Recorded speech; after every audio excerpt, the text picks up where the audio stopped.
Francis പാപ്പയുടെ കബറടക്ക ശുശ്രൂഷകളിൽ പങ്കുചേരാൻ കർദിനാൾമാരും ബിഷപ്പുമാരും വൈദികരുമടക്കം വത്തിക്കാനിലേക്ക് വിശ്വാസികളുടെ പ്രവാഹം. ലോകത്തിന്റെ വിവിധ രാജ്യങ്ങളിൽ നിന്നുള്ള നിരവധി കർദിനാൾമാർ വത്തിക്കാനിലെത്തിക്കഴിഞ്ഞു. നാളെയോടെ കർദിനാൾമാരെല്ലാം വത്തിക്കാനിൽ എത്തും. ശനിയാഴ്ച രാവിലെ 10-ന് വത്തിക്കാനിലെ സെന്റ് പീറ്റേഴ്സ് സ്ക്വയറിൽ കബറടക്ക ശുശ്രൂഷകൾ ആരംഭിക്കും. ഫ്രാൻസിസ് പാപ്പയുടെ ആത്മീയ സാക്ഷ്യപത്രത്തിലെ ആഗ്രഹപ്രകാരം റോമിലെ സെന്റ് മേരി മേജർ ബസിലിക്കയിലാണ് ഭൗതികദേഹം കബറടക്കുന്നത്. കബറടക്ക ശുശ്രൂഷകളിൽ പങ്കെടുക്കാൻ കേരളത്തിൽ നിന്ന് സീറോ മലബാർ സഭ major archbishop Mar Raphael Thattil, മുൻ മേജർ ആർച്ച് ബിഷപ്പ് കർദിനാൾ മാർ ജോർജ് ആലഞ്ചേരി എന്നിവർ ഇന്ന് വത്തിക്കാനിലേക്ക് തിരിച്ചു. സീറോ മലങ്കര സഭ മേജർ ആർച്ച് ബിഷപ്പ് കർദിനാൾ ബസേലിയോസ് ക്ലീമീസ് കാതോലിക്ക ബാവ വത്തിക്കാനിൽ എത്തിക്കഴിഞ്ഞു. ഇന്ത്യയിൽ നിന്നുള്ള മറ്റു കർദിനാൾമാരായ ഗോവ ആർച്ച് ബിഷപ്പ് കർദിനാൾ ഫിലിപ്പ് നേരി, ഹൈദരാബാദ് ആർച്ച് ബിഷപ്പ് അന്തോണി പൂള, കർദിനാൾ ഓസ്വാൾഡ് ഗ്രേഷ്യസ് തുടങ്ങിയവരും വത്തിക്കാനിലേക്ക് യാത്ര തിരിച്ചിട്ടുണ്ട്.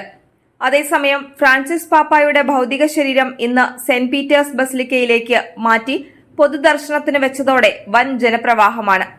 പതിനായിരങ്ങളാണ് ഓരോ മണിക്കൂറിലും ആദരവോടെ പ്രാർത്ഥിച്ചു മടങ്ങുന്നത്. നേരത്തെ പാപ്പായുടെ ഭൗതിക ശരീരം സൂക്ഷിച്ചിരുന്ന കാസ സാന്താ മാർട്ടയിലെ ചാപ്പലിൽ നടന്ന പ്രാർത്ഥനാ ചടങ്ങുകൾക്ക് ശേഷം സെന്റ് പീറ്റേഴ്സ് ബസിലിക്കയിലേക്ക് പ്രദക്ഷിണമായി കൊണ്ടുവരികയായിരുന്നു.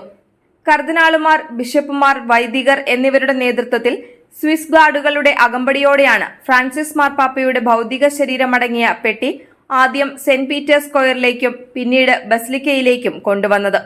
വിശ്വാസികളെ അഭിവാദ്യം ചെയ്യുവാൻ പോപ്പ് മൊബൈലിൽ എത്തിയിരുന്ന പാതയിലൂടെ പാപ്പയുടെ ഭൗതിക ശരീരം കൊണ്ടുവന്നപ്പോൾ പലരുടെയും മുഖം വികാരഭരിതമായി.